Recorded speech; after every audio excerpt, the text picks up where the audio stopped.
स्वाहा मृत्युंजयाय महारुद्राय नमो देव्यै महादेव्यै शिवायै सत्यं नमः नमो प्रकृतिभद्रायै नियतः प्रणतस्मनं स्वाहा अम्बिकायै ॐ जपातु शुभसन्तासं तस्य पेयं महायुते भङ्कारी सर्वपापघ्नं प्रणतोऽस्मि दिवाकरः स्वाहा भास्कराय ॐ जगन्नाथ बलभद्रं सुभद्रा चक्ररूपिणी दारुब्रह्मं स्वरूपाय चतुर्धामूर्तये नमः स्वाहा जगन्नाथादि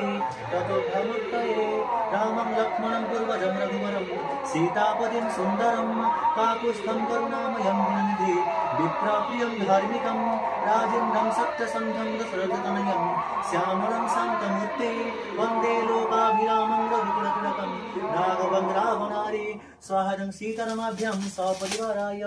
ॐ मनोजवं मारुततुल्यवेगं जितेन्द्रियं बुद्धिमता वरिष्ठं वातात्मजं मनोजोथमुख्यं श्रीरामदूतं शरणं प्रपद्ये हं हनुमते रुद्रात्मकाय कपीश्वराय वायुनन्दनाय स्वाहाजं पवनात्मज रामभक्त हनुमानाय